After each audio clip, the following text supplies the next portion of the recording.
다 같이 묵도하심으로 주일 2부 예배를 하나님께 드리겠습니다.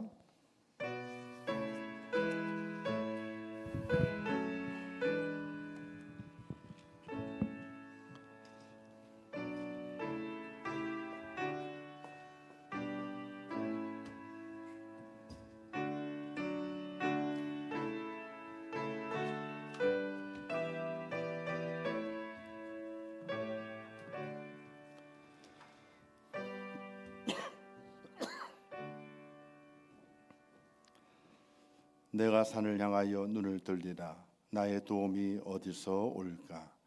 나의 도움은 천지를 지으신 여호와에게서로다. 아멘.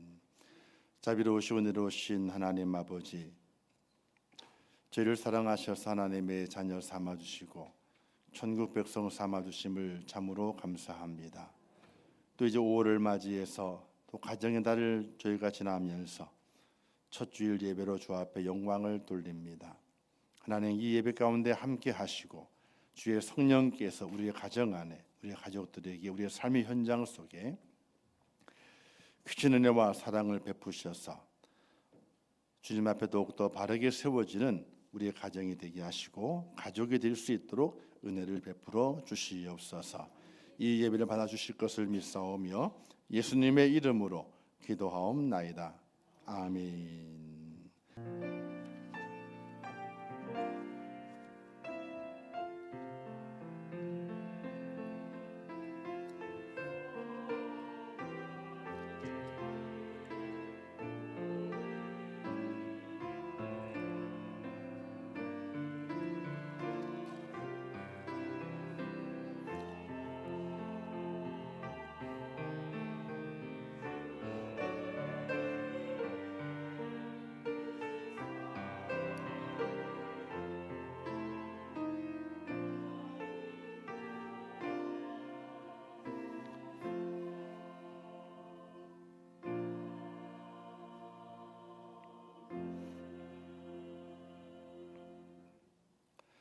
하나님의 말씀 시편 128편 1절에 6절 말씀까지 봉독해 주시겠습니다.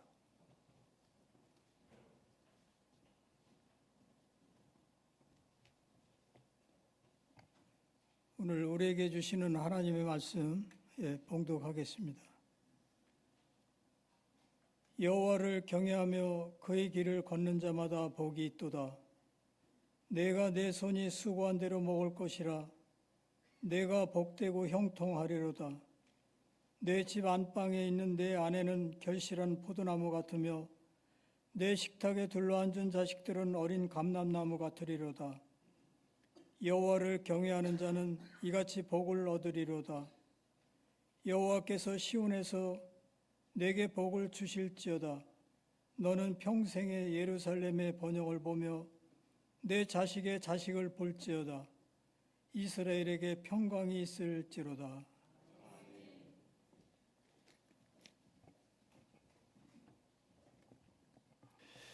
이제 코람되어 성가 하나님께 찬양으로 영광 돌리겠습니다.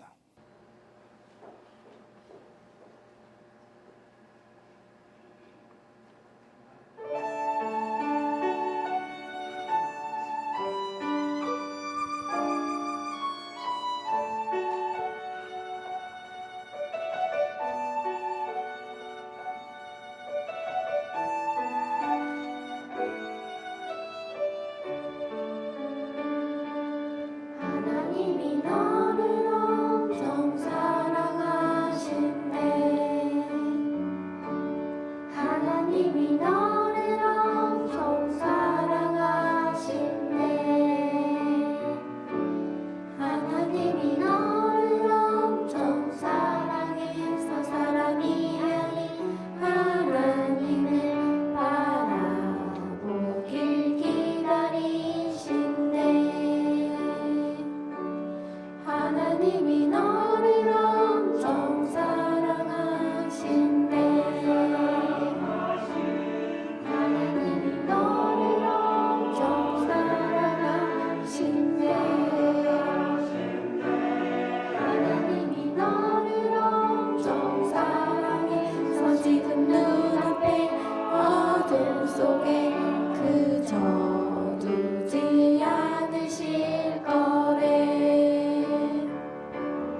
평생 너를 사랑할 거래.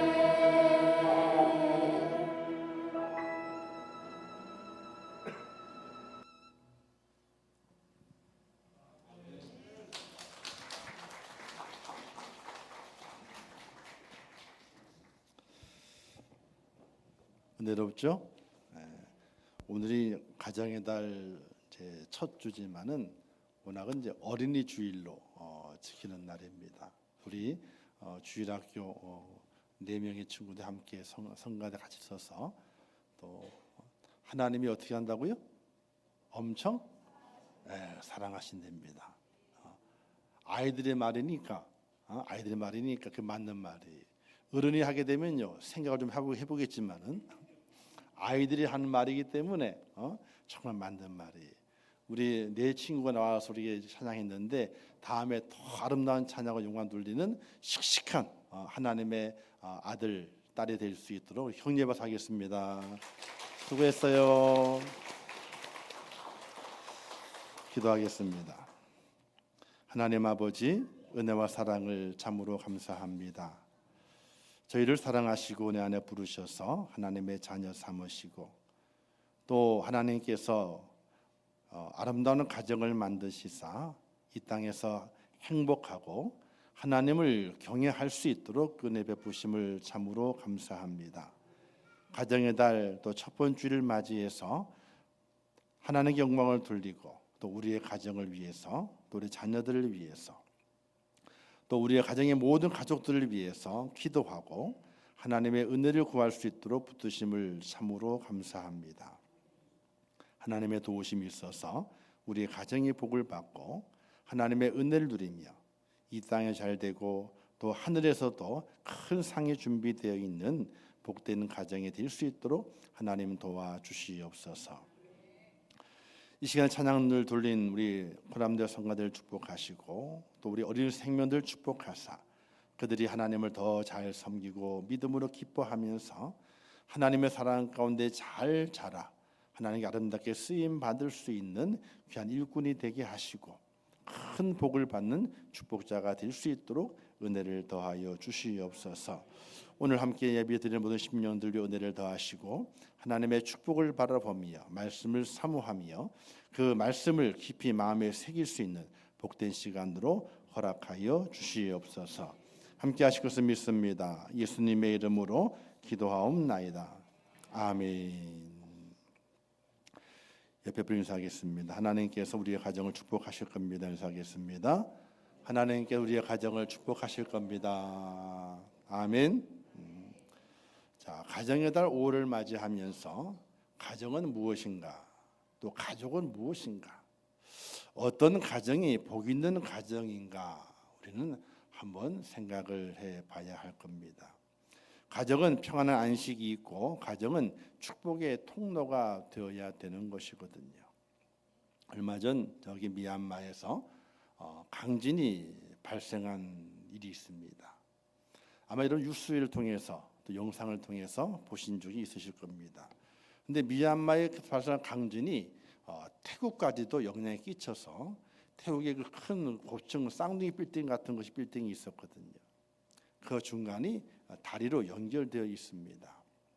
그런데 그 연결된 다리가 무너지지 않았죠. 흔들려서 조각이 나고 금이 가고 위태위태한 지경에 있었는데 그 위태로운 다리 위를 한국인 권영준 씨가 그 다리를 뛰어 건너서 그 옆에 있는 건물로 빌딩으로 옮겨갔어요. 다른 사람 같으면 그렇게 하지 못합니다. 근데 그가 그 지진으로 흔들리고 다리가 뭐 부러지지 않았지만은 언제 부러질지 모를 그런 상황이거든요. 그런 상황에 그걸 점프해가지고 그 옆에 건물로 넘어갔습니다. 후에 그를 찾은 기자가 물었습니다. 왜 위험한 다리 위를 건너갔느냐? 그렇게 물으니까 그의 답은 아주 간단했습니다. 아내와 딸이 기다리고 있기 때문입니다. 그러니까 먼저 있던 그 다른 빌딩에서 이제 이게 헬스를 아마 운동을 하고 있는 중이었던 겁니다. 흔들흔들 거리게 되니까 가족이 안전이 어떨까 싶어 위험할까 싶어서 건물을 건너가려고 했는데 다리가 부스러기 떨어지면서 금이 가는 겁니다. 금이 가는 그 다리를 개념치 아니하고 펄쩍 뛰어가지고 달려가서 가족이 있는 그 건물로 들어간 겁니다. 사진도 나오는데 사진도 잘생겼더라고요. 근데 부인은 태국 사람이에요. 태국인이에요. 그래서 그것 때문에 태국의 영웅이 되어버리고 말았어. 그 친구가. 현대 사회는 종종 가족을 감정 소모처라고 이렇게 이야기하는 경우가 있습니다. 가정이 내 감정을 소모시키는 거예요. 힘들게 만들게 되죠.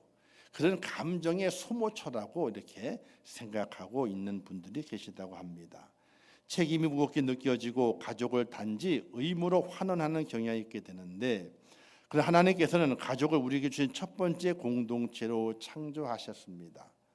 이 권씨의 모습을 통해 우리는 깨닫게 되죠. 가족은 짐이 아니라 우리의 존재의 이유가 된다. 이걸 깨닫게 만듭니다. 살아야 할 이유, 포기할 수 없는 이유가 바로 가족이라고 하는 겁니다. 어떤 위험한 일이, 어떤 힘든 일이 몰아닥친다 할지라도 포기할 수 없는. 그래서 가족은 짐이 아니라 내가 존재하는 이유, 그것이 바로 가족이다 하는 것을 이제 권씨가 그런 위험한 행동을 통해서 또 가족의 안전을 지키기 위해서 했던 그 행동을 통해서 우리는 깨닫게 되는 것입니다. 디모데전서 5장 8절 말 이런 말씀이 기록되어 있는데, 누구든지 자기 친족 특히 자기 가족을 돌보지 아니하면 믿음을 배반한 자요 불신자보다 더 악한 자라, 이렇게 말씀을 또 하셨습니다. 단순히 물질적 부양을 넘어서 위기의 순간에도 가족을 향해서 달려갈 수 있는 그런 마음, 그것이 바로 참된 믿음의 증거라고 말씀하고 있는 것입니다. 두 번째 행동의 모습은요, 목적을 향하는 것이죠. 인간의 모든 행동은 목적지향적이라고 말할 수 있습니다. 특히 위기 속에서 그 사람의 가장 깊은 목적이 드러나게 됩니다.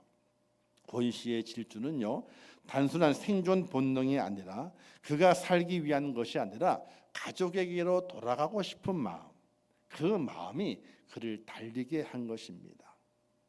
그리고 세 번째는 가장의 의미를 찾을 수 있습니다.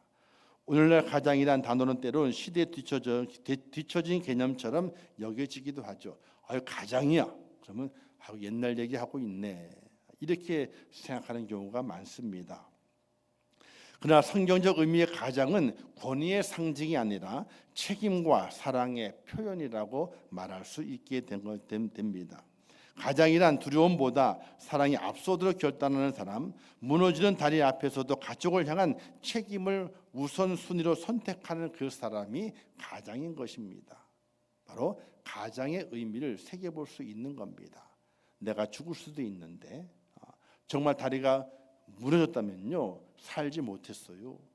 다행히 금만 가가지고 이제 위태위태한 상태에 있지만은 지금은 이제 검사해 보게 되니까 안전에 이상이 없다, 이런 결과가 나왔지만은 그 상황에 다리에 금이 가는 그 상황 속에서 그걸 뛰어넘는다고 하는 것은 있을 수 없는 겁니다. 그러나 가장으로서의 책임과 가족에 대한 사랑의 표현이 그를 행동으로 옮겨서 그 다리를 뛰어넘게 했다는 것입니다. 우리는 가정에서 어떤 모습을 보여주고 있습니까? 자녀들에게 지켜주는 부모의 모습을 제대로 보여주고 있느냐?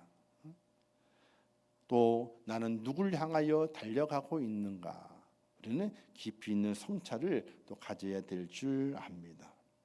권씨처럼 돌아가야 할 가족이 있고 그것이 그의 생존의 이유였던 것처럼 오늘 우리 일상의 삶 속에서도 가족을 향한 우리의 마음이, 가족을 생각하는 우리의 생각이, 우리의 행동이 하나로 모아지게 되는, 그리로 달려가는 그런 은혜의 모습이 오늘 우리의 모습이 되어야 할 줄 압니다.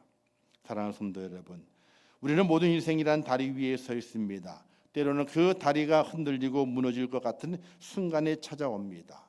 이때 우리는 무엇을 향해 달려가야 될 것인가? 하나님께 우리에게 맡기신 그 가족을 위해서 우리의 책임을 다하기 위하여 달려갈 수 있는 그런 은혜가 꼭 있으시기를 주님의 이름으로 축원합니다. 가정에서 시작되는 믿음과 사랑이 교회와 사회로 확장되게 될 때에 하나님의 나라는 이 땅에서 더 온전히 임하게 되는 것이기 때문에 그렇습니다. 5월은 가정의 달입니다. 내일이면 어린이날이잖아요, 그렇죠? 그리고 이제 어버이날도 있고 또 무슨 날도 있죠? 스승의 날도 있고 또 21일 5월 21일 부부의 날이에요. 둘이 하나 되는 날. 뭐 이런 가정에 대한 여러 이벤트들이 있는 날이 바로 9월입니다. 가정은 우리가 사는 사회와 국가의 기본이고 기초입니다. 가정이 흔들리면 개인도 사회도 국가도 흔들리게 되고 가정이 깨지게 되면요 우리 인생의 삶의 모든 것이 다 깨져버리고 맙니다. 그런데 행복한 가정은요 국가도 교육도 결코 만들어주지 못합니다. 선진국일수록 이혼율이 높고 자녀들이 버림받고 문제 아들이 넘치고 있는 상황을 바라보게 될 때에 돈이 많고 적음이 나라가 잘 살고 못 살고 이런 개념이 우리의 가정을 지켜주는 것이 아님을 우리에게 말해주고 있는 것입니다. 물질의 풍요서 살아가는 우리 그리고 우리의 자녀들이 가정이라는 울타리 안에서 행복하기를 원하는 것이 우리의 가장 큰 소원일 것입니다. 오늘 성경에서는 가정의 행복을 노래하고 있게 되는데 가정이 복을 받고 자녀들이 복을 받을 말씀하고 있습니다. 어떤 복을 받게 되느냐? 형통한 복을 받는 데입니다. 내가 내 손에 수고한 대로 먹을 것이라 내가 복되고 형통하리로다. 자, 형통의 복이 있습니다. 우리 믿음의 성도들의 가정과 식구들이 날마다 형통하는 복을 받으시기를 주님의 이름으로 축원합니다. 이 땅에 수고한 대로 거둔다면요 부자 안 될 사람이 없고 성공을 못할 사람이 없습니다. 수고는 많이 했는데 땀은 많이 흘렸는데 거두는 것이 없을 때가 많아요. 사업하시는 분이 실패하시는 분이 나는 사업 실패할 거야 하고 이랬겠습니까? 아니거든요. 또 농부가 씨를 뿌리게 될 때에 나는 대충 거둬도 돼 이런 마음을 가지고 씨를 뿌리지 않습니다. 가을에는 추수해야지 많은 거 거둬야지 이런 마음을 가지고 씨를 뿌리지 않습니까? 그러나 뜻대로 되나요? 뜻대로 되게 되면요 부자 안 될 사람이 없고 성공을 못할 사람이 없습니다.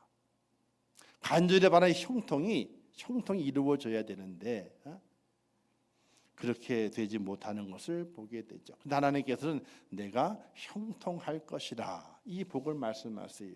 그리고 두 번째는 화목의 복을 말씀하시게 됩니다. 내 집 안방에 있는 내 안에는 결실한 포도나무 같으며라고 말씀하게 되는데 결실한 포도나무 같다는 말은 먼저 행복하다는 겁니다.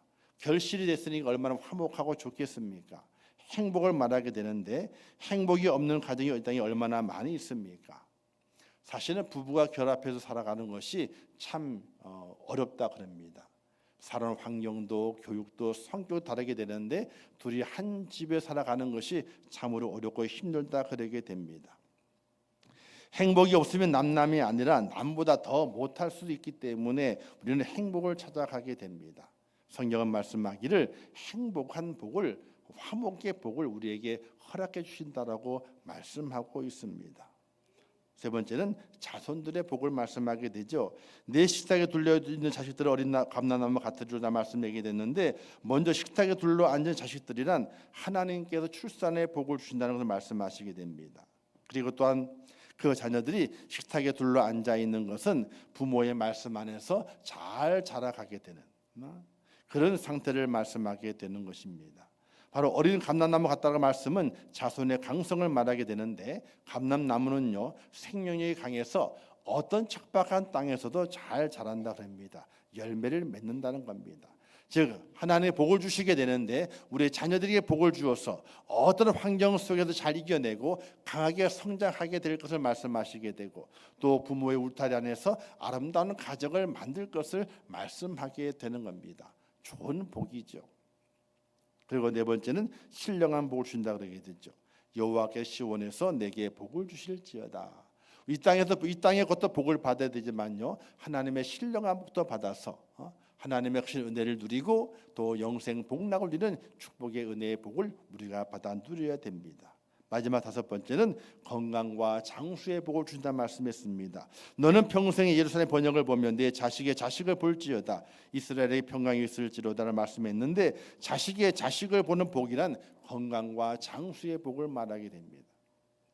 보통 우리는 할아버지 할머니가 되죠. 그죠? 보통은 됩니다. 근데 그 앞에 증자가 들어가게 되면요 보기 힘들어요. 그죠? 증자가 들어가게 되면은 한 세가 더 있어지는 거거든요. 그러나 자식의 자식을 본다고 하는 것은 장수의 복을 이야기하게 됩니다. 즉 오늘 시편 128편 내용의 모든 것들은 가정이 받아 누려야 될 모든 복을 집약해서 이 다섯 가지의 복을 말씀하고 있습니다. 사랑하는 성도 여러분, 이 복을 다 누릴 수 있기를 주님의 이름으로 축원합니다. 근데 문제는 이 복을 누가 누리느냐는 겁니다.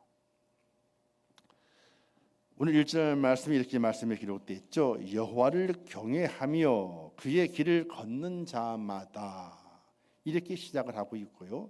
그리고 4절 말씀에서 여호와를 경외하는 자는 이같이 복을 얻으리로다 이렇게 말씀하고 있습니다. 즉 하나님이 허락하시는 가정에 주시는 모든 복, 물질의 복, 그리고 건강의 복, 자손의 복, 또 화목의 복, 이 모든 복이 어디서 나오게 되어 있느냐? 하나님을 경외하게 됨을 통해서 나오는 복임을 우리에게 말씀해 주고 있는 것입니다. 한번 따라서 하겠습니다. 하나님을 경외해야 우리의 가족이 복을 받는다. 할렐루야. 자, 하나님을 경외한다고 하는 것은 그의 말씀을 지키며 의심하지 않고 그를 믿는 것을 말하게 됩니다. 그리고 내가 바라는 행복을 찾아가는 것이 아니라 하나님이 원하시는 행복을 찾아가는 지혜로운 성도가 되어야 합니다. 복음서에 보게 되면요, 참 이 황당한 말씀이 있어요. 그 말씀을 가만히 보게 되면요, 야 이게 무슨 말씀이야? 이렇게 우리가 오해한다든지 궁금해한다든지, 야 또 이런 말씀을 할 수 있을까? 뭐 마음에 화가 난다고 할까요? 그런 말씀이 있어요. 마태복음 10장 34절 이하에 있는 말씀인데, 내가 세상에 화평을 주러 온 줄로 생각하지 마라. 화평이 아니요 검을 주러 왔노라. 내가 오는 것은 그 사람의 아버지와 딸이 어머니와 며느리가 시어머니와 불화하게 하려 함이니 사람의 원수가 자기 집안 식구리라 이렇게 말씀했고, 또 가정을 깨는 말씀도 있습니다. 아버지나 어머니를 나보다 더 사랑하는 자는 내게 합당하지 아니하고 아들이나 딸을 나보다 더 사랑하는 자도 내게 합당하지 아니하며. 이 말씀을 가만히 읽어보게 되면 예수님께서 이 땅에 구원의 은혜 가운데 주님이 이 땅에 오셨지만은 우리의 가정들에게는요 화평을 주러 온 것이 아니랍니다. 검을 주러 왔대요. 그리고 그래서 그 사람이 아버지의 원수가 되고 딸이 어머니의 원수가 되고 며느리가 시어머니와 불화하게 되게 되는 그런 일이 발생한답니다. 그리고 사람의 원수가 자기 집안 식구라. 그것도 말씀하시기를 아버지나 어머니를 나보다 더 사랑하는 자는 내게 합당하지 아니하고 아들이나 딸을 나보다 더 사랑하는 자도 내게 합당하지 아니하며.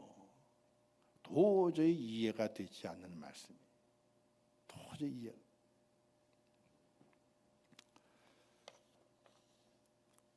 이 말씀은 어떤 말씀일까? 하나님이 생각하는 행복과 우리가 생각하는 행복의 차이를 극복하지 못하게 되면요, 가족과 원수가 되든지 아니면 하나님과 원수가 될 수 있다는 것을 말씀하고 있습니다. 내가 생각하는 행복과 하나님이 생각하는 우리의 행복은 다르다는 이야기. 우리는 행복의 기준을 이렇게 말하게 되죠. 무엇을 먹을까, 무엇을 마실까, 무엇을 입을까. 이게 잘 갖춰지게 되면 야 행복하다라고 말하죠. 드라마 이런 걸 보게 될 때에 어떤 부부가 좋은 데 가서 전망에 좋은 데 식사를 합니다. 맛있게 먹습니다. 칼질을 다 마시면. 그리고 뭐라 그래? 행복해. 좋은 전망을 보게 되고 또 좋은 음식을 먹고 있는 그 자리에서 행복하다고 말하게 됩니다.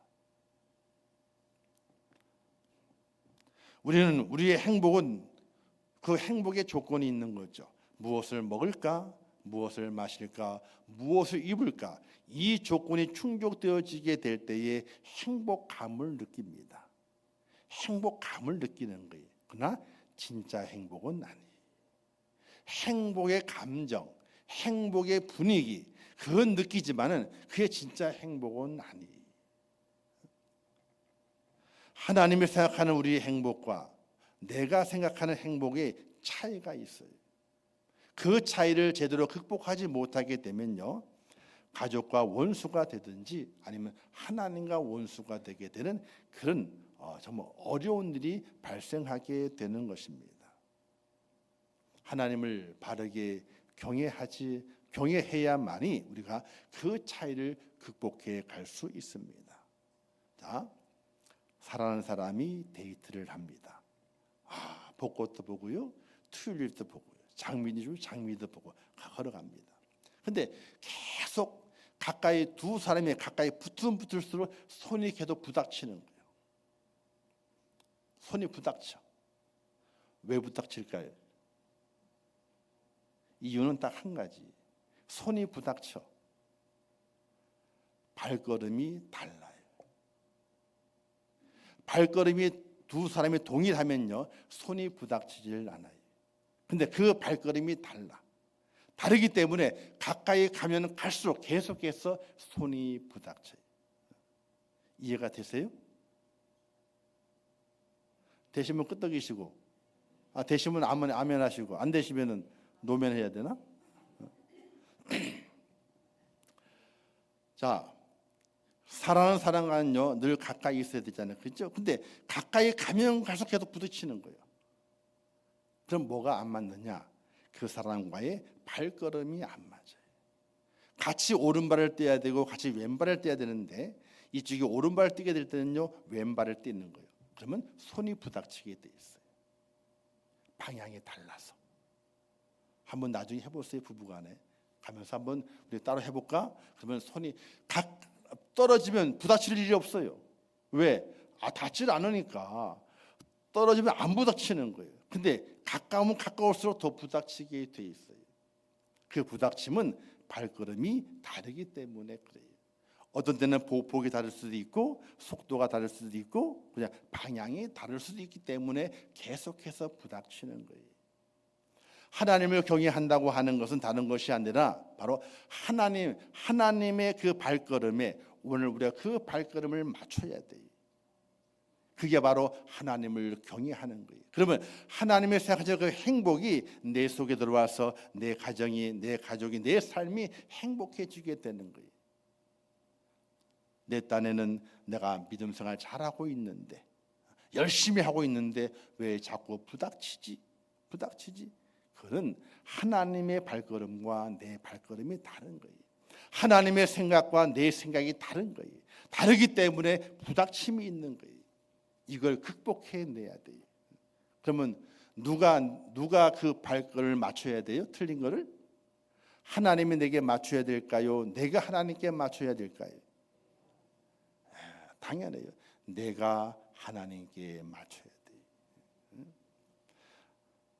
아브라함이 그와 같은 일을 감당하게 됩니다. 100세 때에 아들을 얻습니다. 얼마나 귀합니까? 눈에 넣어도 전혀 안 아프고 얼마나 좋겠습니까? 그런데 그 녀석이 성장을 해서 짐을 질 만한 나이가 되고 뭔가 가정에서 이제 일을 할 만한 나이가 되었을 하나님께서 야 아브라함아 이삭을 갖다 바쳐라, 번제를 바쳐라 이렇게 명령하시게 됩니다. 하늘이 노랬을 겁니다. 그런데 아브라함이 하나님의 뜻을 알고 그리고 하나님의 그 걸음에 자기의 걸음을 맞춥니다. 그래서 이삭을 데리고 모리아산으로 올라가지 않습니까? 발걸음을 맞추었더니 하나님의 뜻에 어긋나지 않았더니 하나님과 부딪힘이 없이 어떻게 돼요? 이삭이 다시 살게 되는 그런 놀라운 은혜를 가지고 내려오게 됩니다. 다니엘과 세 친구가 하나님을 경외하게 됩니다. 그 속에서 배울 수 있는 것이 있죠. 그리 아니하실지라도 나를 죽이셔도 나는 절대로 후회가 없습니다. 하나님만을 경외합니다. 하나님의 뜻에 모든 상황이 하나님이 만드신 줄 알고 거기에 순종하고 맡겼더니 그들이 불물불 속에 살아나오는 은혜와 사자굴 속에 사는 은혜가 그들에게 임한 것을 보게 됩니다. 하나님과 부딪힐 것 같지만 그들이 하나님께 맞추었더니 부딪히지 아니하고 사는 역사가 있는 것을 보지 않습니까? 근데 우리는 사울왕을 보며 배울 수 있는 것도 있죠. 하나님의 뜻이 있습니다. 근데 사울왕은요, 하나님의 뜻을 쫓아가는 것이 아니라 자기의 뜻을 세워가게 됩니다. 결국 어떻게 됩니까? 하나님과 부딪히게 돼요. 부딪히게 됨을 통해서 그 가문이 다 멸망하게 되고 왕권을 다윗에게 넘겨주게 되는 그런 일을 만나지 않습니까? 사랑하는 성도 여러분, 오늘 우리가 하나님을 경외한다고 하는 것은 내가 예배를 잘 드린다, 내가 기도를 열심히 한다, 내가 말씀을 많이 받다, 그것도 참 중요합니다. 그러나 더 중요한 것은 하나님과 나의 발걸음이 똑같아져야 돼요. 그 하나님의 그 발걸음에 내 발걸음을 맞춰야 돼요. 그러면 하나님께서 가까이 갈수록 부딪힘이 없어요. 근데 열심히 했는데 계속 하나님과 부딪혀. 그러면 하나님의 그 발걸음이 내 발걸음과 방향이 다른 거예요. 속도가 다른 거예요. 보호폭이 다른 거예요. 하나님을 경외한다고 하는 것은 바로 하나님의 그 발걸음에 나를 맞춰가는 것이 바로 하나님을 경외하는 것입니다. 솔로몬은 이런 고백을 하게 됩니다. 마른 떡 한 조각만 있어도 화목한 것이 제육이 집에 가득하고 다투는 것보다 나으니라. 이런 고백도 하게 되죠. 또 전도서 이런 고백을 하게 됩니다. 모든 것이 헛되도다라고 말하면서 하나님을 경외하는 것만이 영원한 것이다. 이런 고백을 솔로몬이 하게 됩니다. 그리고 또 이런 고백을 하게 되죠. 일의 결국을 다 들었으니 하나님을 경외하고 그의 명령을 지킬지어다. 이것이 모든 사람의 본분이로다. 이런 고백을 솔로몬이 하게 됩니다. 그가 무엇을 먹을까, 무엇을 마실까, 무엇을 입을까, 인간이 갖는 행복의 조건을 충족시켰습니다. 그러나 그는 진짜 행복하지 않았어요. 그 말년에도 행복하지 않았어요.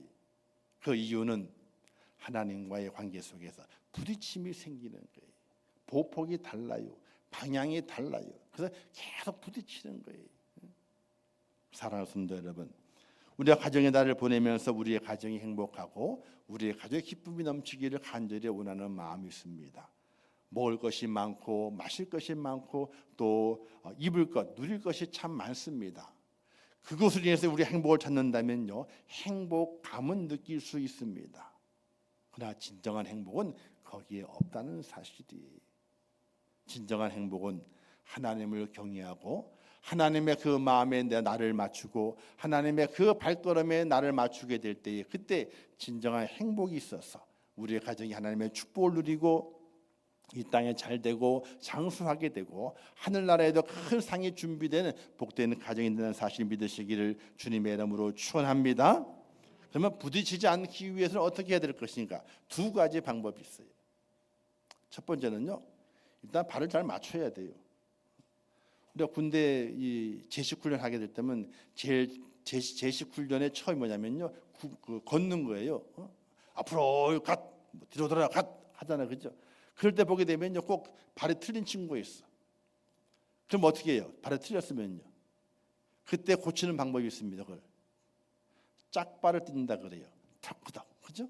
그러면 발을 맞춥니다. 그러면 손도 맞고 발도 맞아요. 그러면 잘 갑니다. 그렇게 맞춰야 돼요. 짝발을 뛰서라도 빨리 맞춰야 돼요. 그래야지 하나님과 부딪힘이 없어요. 자, 그런데 그게 잘 안 돼. 잘 안 돼. 그럼 어떻게 해야 돼요? 하나님과의 발을 맞추기 위해서는요, 짝발도 잘 안 되는 거예요. 계속 틀려. 그러면 단 한 가지 방법이 있어요. 하나님께 매달리는 수밖에 없어. 매달리는 수밖에. 손이 연애하다가 자꾸 손이 부딪혀요. 그럼 어떻게 해야 돼요? 팔짱을 딱 끼면 안 부딪혀. 할렐루야. 의미를 잘 생각하세요.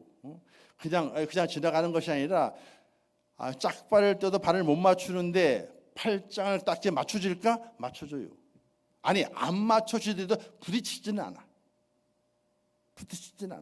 또 팔짱을 계속 끼고 가잖아. 그러면 나중에는 발이 맞춰주게 돼 있어요. 팔짱을 낀다고 하는 것은 완전히 그 하나님을 의지하는 것을 말하게 돼요. 다 맡깁니다. 하는 걸 말하게 돼요. 사랑하는 성도 여러분,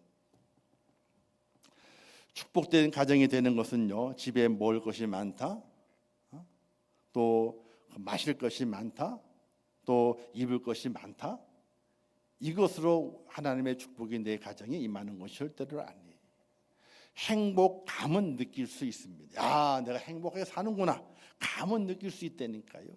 그러나 진짜 행복은 거기에 있는 것이 아니라 하나님을 경외하게 될 때, 그때 진짜 행복이 우리의 가정에 임하게 되는데, 그 행복을 누리는 것은 하나님과 발맞추어 가게 되는 하나님의 사람이 진짜 행복을 누리고 하나님의 축복을 받는 믿음의 가정이 있다는 사실 믿으시기를 주님의 이름으로 축원합니다. 그래서 올 5월 살아가시는 동안에 내가 혹시 짝발을 떼야 되지 않느냐, 발이 맞춤이 없느냐 잘 생각하시고, 하나님과 그 발 맞추기 위해서 애를 쓰고 짝발도 뛰기도 하고, 또 안 되겠다, 그냥 매달리자, 하나님께 팔짱을 딱 끼고 다 맡깁니다. 어디를 끌고 가시든지 다 맡깁니다. 이런 하나님의 의뢰함을 속에서 우리의 가정이 정말 행복하고 우리의 가족들이 정말 기쁨을 누리게 되는 축복된 모습으로 승리할 수 있기를 주님의 이름으로 축원합니다. 기도하겠습니다. 참 좋으신 아버지 하나님, 은혜를 감사합니다. 오늘 복되고 복된 5월 첫째 주를 맞이해서 함께 축복되는 가정이 되기 위해서 우리가 어떻게 해야 할 것인가를 깨닫게 됩니다. 하나님이 우리에게 복을 주시고자 복을 다 준비하셨습니다. 그냥 그 복을 다 주시는 것이 아니라 하나님을, 여호와를 경외하는 자에게 그 복을 주신다고 말씀하셨습니다. 그 의미를 잘 깨닫게 하시고 정말 하나님을 바르게 경외함으로 하나님이 준비하신 그 놀라운 이 땅의 복을 다 받아 누리게 하시고, 또 신령한 복을 받아 하늘에도 큰 상을 쌓아가는 복된 자가 될 수 있도록 은혜를 허락하여 주시옵소서. 우리의 가정의 모든 식구들 다 잘되게 하시고 건강하게 하시고, 그들의 삶의 계획이 하나님의 계획과 다 맞아서 하나님의 이루어 주심을 통하여 그들의 모든 삶의 계획이 이루어져서 큰 기쁨을 누릴 수 있도록 하나님 도와주시옵소서. 예수님의 이름으로 기도하옵나이다. 아멘. 지금은 우리 주 예수 그리스도의 은혜와 하나님 아버지의 크신 사랑하심과 성령님의 감화 감동 위로 축복 교통하신 은혜가 오늘 가정의 달 첫 번째 주일을 맞이하여 우리의 가정이 축복된 가정이 되기 위해서는 하나님을 진실함으로 경외하고 그의 뜻을 행하며 그와 발맞추어 걸어가게 될 때에 하늘의 복도 누리고 이 땅의 복도 누림을 깨달아 하나님을 경외하는 가정의 모습으로 승리하여 복에 복을 더하는 은혜를 누리기를 원하는 우리 임종교회 모든 성도들 머리 위에와 그들의 가정과 자녀들과 기도의 제목들 위에, 또한 그들의 삶의 현장들 위에, 또한 이 나라 이민족이 온 지구촌 위에, 지금도 세계 속에서 복음을 전하신 선교사들과 그 선교의 현장들 위에 이제부터 영원토록 함께 있을지어다. 아멘.